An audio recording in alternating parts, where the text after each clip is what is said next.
Gloire à Dieu, tendre Père Céleste, c'est encore une grâce que tu nous accordes d'être en vie en ce jour et nous t'en sommes infiniment reconnaissants. Merci pour ce moment de partage autour de ta parole. Merci de venir nous édifier, nous encourager, nous conseiller, nous exhorter, nous remettre sur le droit chemin. Merci d'éloigner toute confusion et que toute la gloire te soit rendue à toi seul au nom de Jésus-Christ. Amen.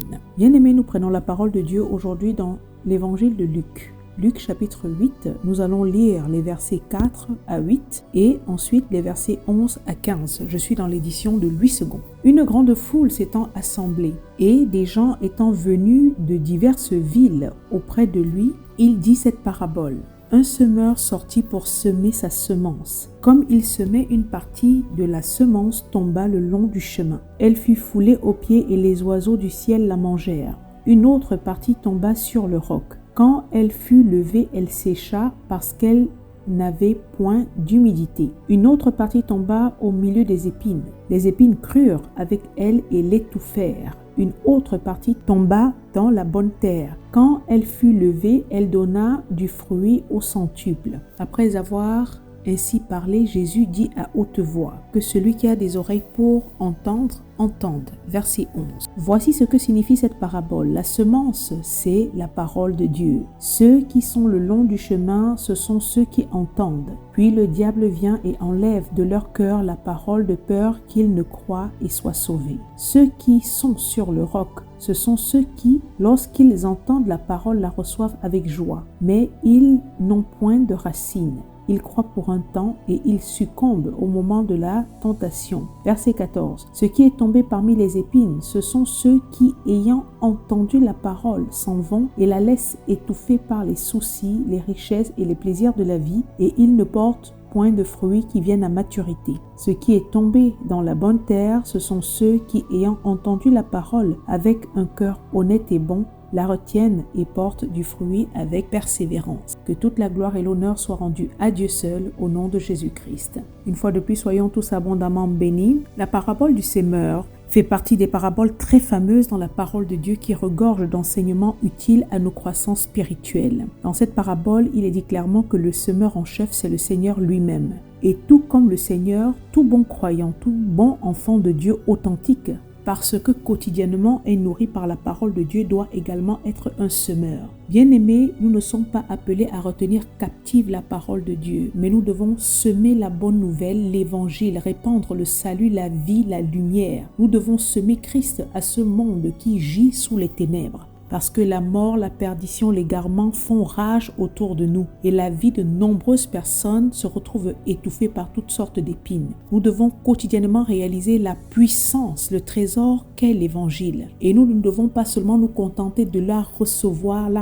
en vain. La parole de Dieu est vivante, elle est efficace, elle est puissante. C'est le marteau qui brise le roc. La parole de Dieu, c'est la lumière, c'est la lampe. Une fois qu'elle est reçue, elle doit être semée, elle doit être répandue avec amour et humilité afin que le plus grand nombre soit sauvé et parvienne à la connaissance de la vérité qui est Christ, tel que le dit 1 Timothée chapitre 2 verset 4. Bien-aimés, voilà le cœur de Dieu pour l'humanité. Dieu dans sa parole ne promet rien à toutes ces personnes qui restent là inertes à remplir les bancs des assemblées. Dieu ne promet rien à tous ceux qui ne savent que recevoir et encore recevoir sans jamais rien donner, qui ne font rien pour arrêter l'hémorragie de la mort autour d'eux. Le monde va mal et a besoin d'entendre l'évangile. L'heure est grave, bien-aimés. Nous devons prêcher Christ autour de nous. Dans Matthieu 28, il est dit dans le verset 19 à 20, « Allez, faites de toutes les nations des disciples, les baptisant au nom du Père, du Fils et du Saint-Esprit, et enseignez-leur à observer tout ce que je vous ai prescrit, et voici je suis avec vous tous les jours jusqu'à la fin du monde. » Bien-aimés, l'évangélisation est un ordre donné par le Seigneur à tous ceux qui l'ont reçu.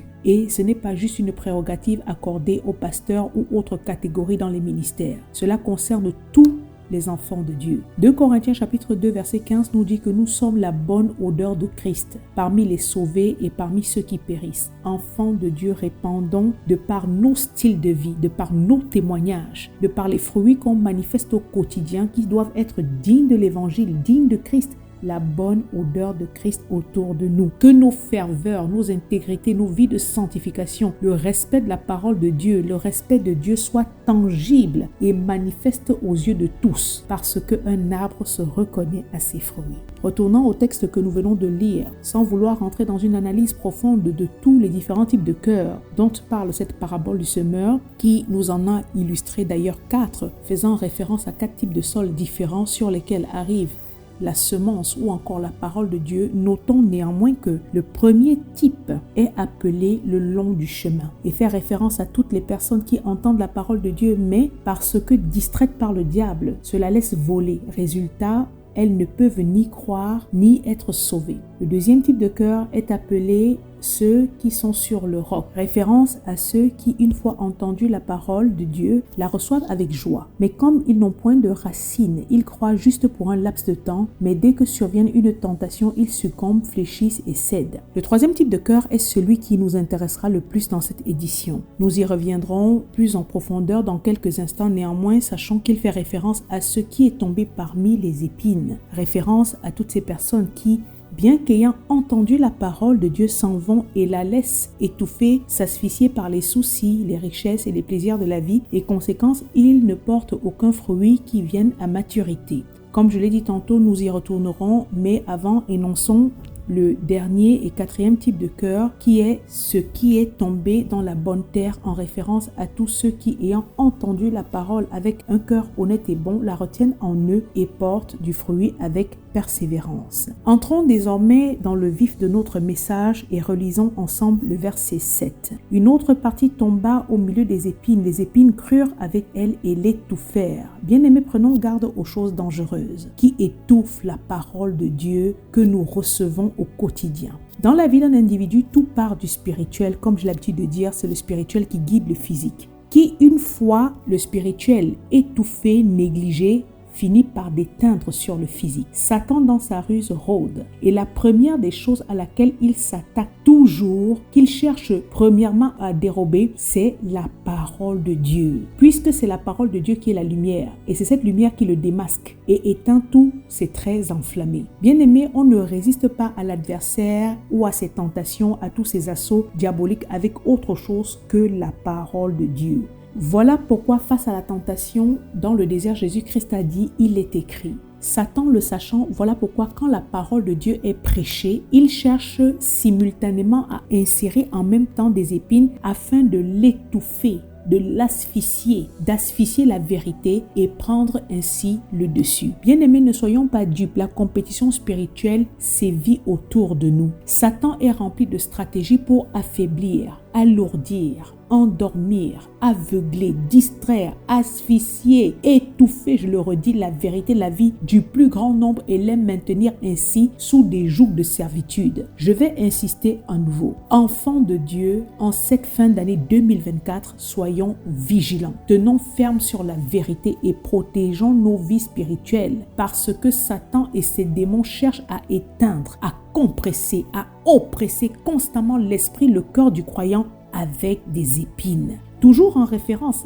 à la parabole du semeur, Matthieu chapitre 13, au verset 22 dit « Celui qui a reçu la semence parmi les épines, c'est celui qui entend la parole, mais en qui les soucis du siècle et la séduction des richesses étouffent cette parole et la rendent infructueuse. » De même, Marc chapitre 4, les versets 7 ainsi que les versets 18 et 19 déclarent qu'une autre partie tomba parmi les épines. Les épines montèrent et l'étouffèrent, et elle ne donna point de fruits. Verset 18. D'autres reçoivent la semence parmi les épines, et ce sont ceux qui entendent la parole, mais en qui les soucis du siècle, la séduction des richesses et l'invasion des autres convoitises étouffent la parole et la rendent infructueuse. Bien-aimés, voilà le nom que portent certaines épines qui étouffent la parole de Dieu dans le cœur du croyant. Elles portent le nom de soucis ou encore préoccupation de ce monde, le nom de séduction ou attrait trompeur des richesses. le nom de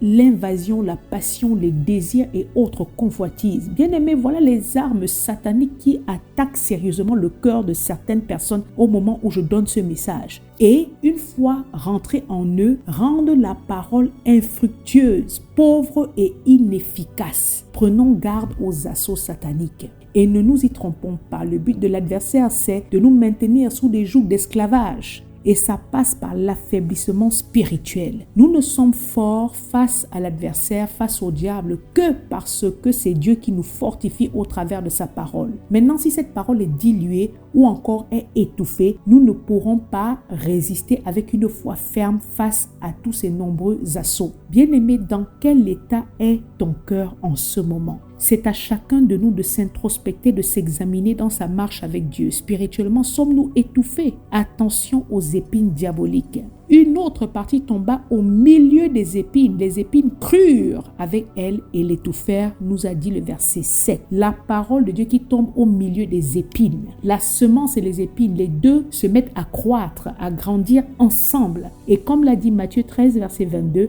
celui qui a reçu la semence parmi les épines, c'est celui qui entend la parole, mais en qui les soucis du siècle, la séduction des richesses étouffent cette parole et la rendent infructueuse. En d'autres termes, qui reçoit la semence parmi les épines adhère de manière superficielle, adhère de manière légère à la parole de Dieu. En cette personne, il n'y a pas de réelle repentance ou encore d'authentique abandon du péché. Cette catégorie de personnes est sujette aux émotions. Ce sont des personnes qui spirituellement sont en proie aux sensations. Mais vu qu'à cause de tous les épines, la parole de Dieu ne va pas en profondeur dans leur cœur. Ne s'opère donc aucun changement interne, aucune transformation, aucune repentance, aucun fruit n'est manifesté, tout simplement car leur intérêt pour Dieu ne va pas au-delà de l'amour qu'elles ont pour les choses mondaines. Ce sont des personnes qui n'ont strictement pas l'intention de renoncer, de se détourner de certains plaisirs charnels, voire même de payer le prix pour suivre Christ.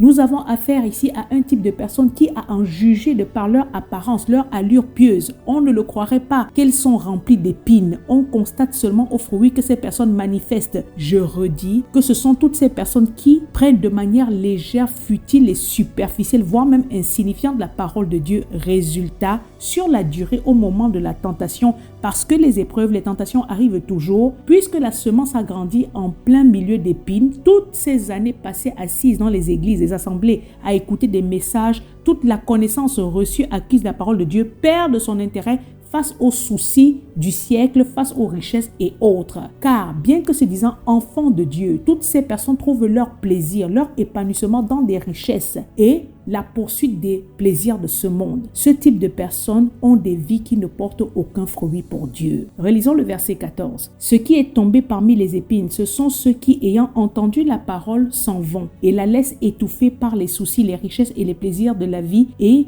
ils ne portent point de fruits qui viennent à maturité, s'en vont et la laissent. Ils laissent que la parole de Dieu soit étouffée, lentement mais sûrement. Que leur cœur soit dominé par des soucis, par des inquiétudes, par des préoccupations, par des anxiétés. Ça prend le dessus sur la vérité et on commence à croire aux mensonges. On s'éloigne de Dieu. Or, qui est loin de Dieu ne peut engendrer aucun bon fruit qui puisse glorifier l'Éternel. Loin de Dieu, on s'égare dans la perdition. On est étouffé, on est affaibli et nos valeurs sont de plus en plus diluées. C'est un processus. Proverbe chapitre 4 verset 23 dit « Protège, garde ton cœur puisque toute autre chose, car de lui proviennent les sources de la vie. Donnons entièrement nos cœurs à Dieu, comme lui-même il le demande en Proverbe 23 verset 26. Mon fils, donne-moi ton cœur et que tes yeux se plaisent dans mes voies. Le cœur est l'unique chose que Dieu désire ardemment. Un cœur qui appartient tout entièrement à Dieu évite les épines, ainsi que les dégâts dévastateurs spirituels comme physiques que provoquent ces épines-là. Et c'est un gâchis, puisque à la base, le terrain, le cœur n'est pas forcément mauvais. Le sémeur, celui qui dispense la parole de Dieu, il fait son travail correctement. La semence, qui est la parole de Dieu en elle-même, est bonne et droitement divisée. Mais le problème, ce sont les épines, les soucis que nous-mêmes nous tolérons qui viennent tout gâcher. Bien-aimés, ne permettons à rien de nous séparer de Dieu et de sa parole. Il n'y a de vie, d'épanouissement, de liberté réelle qu'en Dieu seul. Dieu est bon et omniscient et il sait précisément ce dont nous avons besoin. Pas besoin de laisser les épines inquiétude de nous perdre, allons à lui et déposons toute préoccupation à ses pieds. Matthieu 6, verset 27 dit: qui de vous, par ses inquiétudes, peut ajouter une coudée à la durée de sa vie? La vérité est que les inquiétudes, les soucis, les angoisses, les peurs, les anxiétés ne savent pas rassurer le cœur humain, encore moins le remplir de paix et de joie. Celui ou celle qui s'inquiète ne va pas bien et n'a pas le cœur léger. Par conséquent, il n'est pas aisé pour cette personne de glorifier Dieu, de le bénir pour tous ses hauts bienfaits. Bien au contraire, une telle personne anxieuse est remplie de doutes, de peur, d'incrédulité et ne peut pas manifester la foi. Or, Hébreux chapitre 11 verset 6 dit que sans la foi, il est impossible d'être agréable à Dieu. Il faut que celui qui s'approche de Dieu croit que Dieu existe et qu'il est le rémunérateur de ceux qui le cherchent. Bien aimé, sans la foi, c'est même pas la peine de penser de pouvoir s'approcher de Dieu. Attention à cette méchante épine qu'est l'inquiétude. Préoccupation, souci, ça pourrit la vie, ça éteint la lumière de Dieu en nous, ça vole la paix, ça vole la joie et ça n'engendre que tristesse, stress, mal-être, dépression. Quand ça pique, on se sent étranglé, bouffé. On est assis physiquement en train d'écouter les enseignements dans les églises, assemblées, mettez le mot que vous voulez, mais mentalement, on se retrouve ailleurs. Spirituellement, on n'est pas vraiment connecté parce qu'on est sévèrement oppressé par cette épine. Que Dieu nous vienne en aide. Dans Matthieu chapitre 6 verset 34, il est écrit: ne vous inquiétez donc pas du lendemain, car le lendemain aura soin de lui-même, à chaque jour suffit sa peine. Notre Père céleste sait ce dont nous avons besoin. 1 Pierre 5 verset 7 dit: déchargez-vous sur lui de tous vos soucis, car lui-même prend soin de vous. Philippiens 4 verset 6: ne vous inquiétez de rien, mais en toute chose faites connaître vos besoins à Dieu par des prières et des supplications avec des actions de grâce. Bien-aimés, retournons à faire confiance à Dieu, à avoir des vraies vies de prière. Satan sait mieux que les croyants la puissance que renferme la prière. Voilà pourquoi est-ce qu'il sait la combattre. Satan s'attaque à la prière parce qu'il connaît la puissance qui se trouve dans la prière. Nous devons refuser au nom de Jésus-Christ toute forme d'épines diaboliques qui ne sont là que pour nous étouffer et nous détruire. Disons un mot rapide avant de conclure cette édition sur l'autre forme d'épine qui est la séduction des richesses. Bien-aimés, ne permettons à aucune idole, aucun mammon de prendre la première position dans nos vies, aucun plaisir de la vie, amour de l'argent, de nous contrôler. Rien ne doit avoir la première priorité dans le cœur du croyant si ce n'est d'abord Dieu. Car ce que Dieu nous offre n'est même pas comparable à ce que le monde prétend nous donner. Tout ce qui sur le coup semble être beau, bon, attrayant, mais qui ne provient pas de Dieu, se révélera par la suite être une véritable source de douleur, d'humiliation et de regret.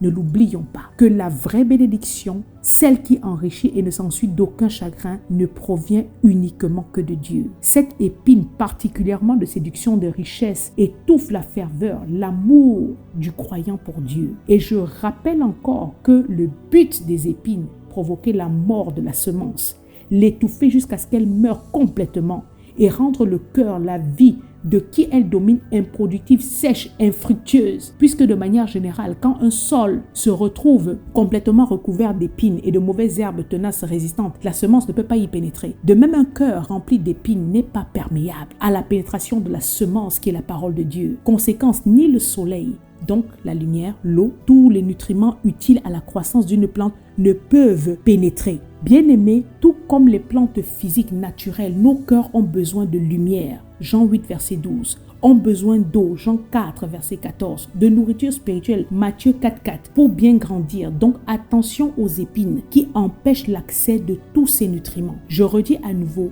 bien-aimés, protégeons nos cœurs et nos vies spirituelles. Tournons-nous vers la vie, c'est-à-dire la parole de Dieu, et gardons les regards fixés sur Christ. Que Dieu vous bénisse abondamment au nom de Jésus-Christ.